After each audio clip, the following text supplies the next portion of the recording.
आपसे कहूं कि न्यूजीलैंड के खिलाफ टीम इंडिया ये दूसरा ओडीआई का मुकाबला हारी नहीं भाई साहब, असल में हराया गया है।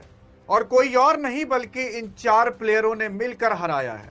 अभी जब आप जानोगे ना तो खुद कहोगे कि अगर यार ये चार प्लेयर ना होते ना तब तो टीम इंडिया काफी आसानी से जीत सकती थी।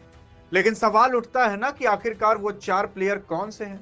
यार आप सोच रहे होगे कि आखिर किनकी वजह से टीम इंडिया हारी और कहां पर हारी। हाँ, आप देखने की कोशिश करोगे जब भारत बनाम न्यूजीलैंड का ये मुकाबला हो रहा था, जहां पर एक खिलाड़ी ने 5वें नंबर पर आकर भी शतक ठोक कर गया, तो वहीं सब आए ठुका कर चले गए। आप देखने की कोशिश करोगे तो पहली चीज यहां पर मेन और मुख्य गलती जानते हो किसकी थी? असल में किस्मत की थी, यहां पर भारतीय किस्मत की। क्योंकि जब यहां पर शुभमन गिल टॉस हारते हैं ना तो उसके बाद हमेशा की तरह यहां पर टीम इंडिया को पहले बैटिंग करने का अवसर मिलता है। और जब टीम इंडिया यहां पर बैटिंग करती है तो इसे पता रहता है कि अब हम बुझा चुके हैं, और ऐसा बुझा चुके हैं कि भाई साहब अब इससे हम निकल नहीं सकते। क्योंकि सेकेंड टाइम यहां पर बैटिंग करने में थोड़ी दिक्कत होगी, क्योंकि शाम तक यहां पर ड्यू पड़ जाएगी। और आपने देखा होगा कि स्पिनर बॉलर यहां पर कितना ठुकवाना चालू करते हैं। जहां पर टीम इंडिया केवल 284 रन पर ही 50 ओवर पूरी तरीके से खत्म कर देती है, 7 विकेट गिरते हैं। जहां पर आपके केएल राहुल साहब हमेशा की तरह जब सब गिर जाते हैं तो उसके बाद आदमी एक ही आदमी से दुआ करता है कि ये भाई साहब बस तू बचा ले। और हाँ, वाकई में यहां पर आपके केएल राहुल साहब आते हैं, sorry the classic KL Rahul साहब आते हैं और मैच को थोड़ा सा बचा कर लेकर चलते हैं। भाई साहब अगर आप यहां पर केएल राहुल को ना देखे होते ना तो ये जो थोड़ा बहुत स्कोर बन भी पाया, टीम इंडिया की स्कोर बन भी ना पाता। अरे क्योंकि तब टीम इंडिया 200 भी पार कर लेती तो वो भी टीम इंडिया के लिए बहुत बड़ी बात हो जाती। यार जैसे लगता है कि चौथे पांचवें नंबर तक ही बैटिंग है, उसके बाद ऑलराउंडर जैसे है ही नहीं। हाँ, आप देखने की कोशिश करोगे तो यहां पर आपके जहां रोहित और विराट क्या फ्लॉप हुए, रन ही बनना रुक गए थे। रोहित भाई साहब जब आपकी 38 गेंद पर 24 रन मारे और सोचे कि अब हम बल्ला खोलना चालू करें, तो भाई साहब जैसे ही बल्ला खुलता है तो कैच दे बैठते हैं। और जब कैच दे बैठते हैं तो पछताए नहीं पछता पाते हैं। उसके बाद क्या, पवेलियन लौट जाते हैं। फिर उसके बाद कोई और नहीं बल्कि आपके विराट कोहली साहब, जो कि 6-7 मैचेस के अंदर लगातार किसी में शतक तो किसी में अर्धशतक, किसी में शतक तो किसी में अर्धशतक।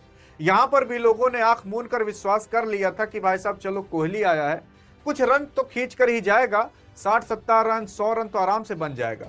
लेकिन नहीं, कोहली भाई साहब भी यहां पर आते हैं। भले ही पहली गेंद पर चौका कवर ड्राइव के रूप में मारते हैं, लेकिन 23 रन पर ही ये भी चल बसते हैं। और ये जो आउट होते हैं भाई साहब, ये आउट होना ना रुला देता है। क्योंकि जब 2023 के अंदर टीम इंडिया वर्ल्ड कप हारी थी ना, सेम इसी सिचुएशन में आपके विराट कोहली साहब आउट हुए थे। बल्ला लगाते हैं और बल्ले के नीचे अंदरूनी हिस्से पर गेंद लगती है और स्टंप में जाकर गेंद भिड़ जाती है। वैसे ही 2023 के अंदर आउट हुए थे, क्या याद है आपको? लेकिन न्यूजीलैंड के खिलाफ भी जब 14 तारीख को मैच हो रहा था, वैसे यहां पर भी आउट होते हैं। यार आंख में आंसू भाई साहब नहीं बल्कि आंख से नदियां बहने लगती हैं ये पल देखकर। क्योंकि जानते हो, क्योंकि ये पल कोई भी इंसान कभी दोहराना नहीं चाहता, वो 2023 के बाद। लेकिन बहरहाल बहुत से लोग इन लोग को कह रहे हैं कि यार इन्हीं लोग की वजह सारी। अरे यार, क्या टीम इंडिया को बैठाया गया है झक मारने के लिए? अगर 2 प्लेयर ना चले तो टीम इंडिया जीत ही ना पाए। लेकिन बहरहाल इन दोनों को साइड हटाते हैं भाई साहब, ये कभी भी आपके दोषी नहीं हो सकते कि इन्हीं की वजह से हारी है। अरे जितने मैचेस जिताए हैं ना, एक आध दो में फ्लॉप भी हो जाते हैं तो कोई दिक्कत नहीं है। लेकिन बहरहाल आइए देखते हैं किसकी वजह से मेन टीम इंडिया हारी। देखने की कोशिश करोगे तो रविंद्र जडेजा साहब, जो कि यार द वॉरियर के नाम से जाने जाते थे, अभी यार जैसे ये इनका बल्ला ही नहीं चल रहा। टेस्ट के अंदर यार शतक मार देते हैं, लेकिन ओडीआई के अंदर 44 बॉल में केवल 27 पर ही आउट होकर चले गए। फिर उसके बाद अगर बॉलिंग की बात करें तो बॉलिंग भी कुछ कमाल नहीं कर पाए। यार जडेजा वो वाली बात कब लाओगे यार जो आप में साल 2 साल पहले रहा करती थी। लेकिन यार जडेजा साहब पहले जब आते थे ना तो आदमी सोचता था कि यार अभी जडेजा है, बैटिंग बाकी है। लेकिन अभी जडेजा साहब ऐसा हाल कर दे रहे हैं कि लोग विश्वास ही नहीं कर पा रहे कि जडेजा साहब आए हैं। लोग सोचते हैं गेंदबाज खेलने आए हैं, ना कि बल्लेबाज।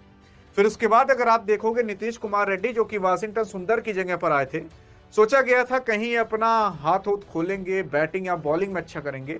भाई साहब किसी में भी अच्छा नहीं कर पाए।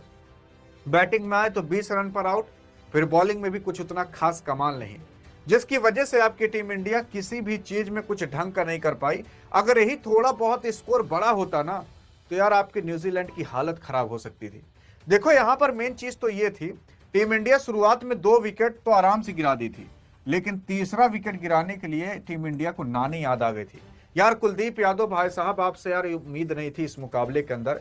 7 ओवर के अंदर 60 रन देते हैं लगभग 8.5 की इकोनॉमी के साथ। यार इतना तो आदमी T20 में ठुकवाता है जितना आप ODI में ठुकवा दिए। लेकिन बहरहाल आपसे भी हमें शिकायत नहीं है, किसी से भी शिकायत नहीं है, लेकिन ये मुकाबला अगर हारे हैं तो इस परफॉर्मेंस की वजह से हारे हैं। बस अगर आप लोग ये परफॉर्मेंस और ये जो गलती यहां पर हुई उसे अगर आप सुधार लेते हैं तो भाई साहब अगला मुकाबला अगर जीत जाते हैं तो सीरीज जीत जाएंगे। यहां पर देखने की कोशिश करोगे तो न्यूजीलैंड ने ये पहले ही कह दिया था कि हम ये सीरीज जीतने नहीं गए हैं, असल में हम ये सीरीज केवल खेलने के लिए जा रहे हैं, हमारा खेलना ही मेन प्रोस्पेक्टिव है। इसलिए क्योंकि यहां पर जो आपकी न्यूजीलैंड की टीम है इसमें देखोगे कोई वैसा बड़ा बड़ा प्लेयर नहीं है, लेकिन टीम इंडिया में देखोगे तो रोहित, विराट, के राहुल सब बड़े बड़े प्लेयर हैं। अगर लेजेंड्स लोग न्यूजीलैंड से हार गए ना तो काफी घोर बेइज्जती होगी। लेकिन बहरहाल अगर टीम इंडिया ये मुकाबला जीत गई होती तो सीरीज जीत गई होती और अगला मुकाबला जीतने की जरूरत ही नहीं रहती। लेकिन अब अगला मुकाबला जीतने की काफी ज्यादा अति आवश्यक है, क्योंकि अगर वो मुकाबला हारे तो सीरीज हार जाएंगे। क्या लगता है कि भारतीय टीम अगला मुकाबला जीत पाएगी कि नहीं, और अगर जीत पाएगी तो कितने रन से जीतेगी? देखते हैं आप क्या लिखते हैं।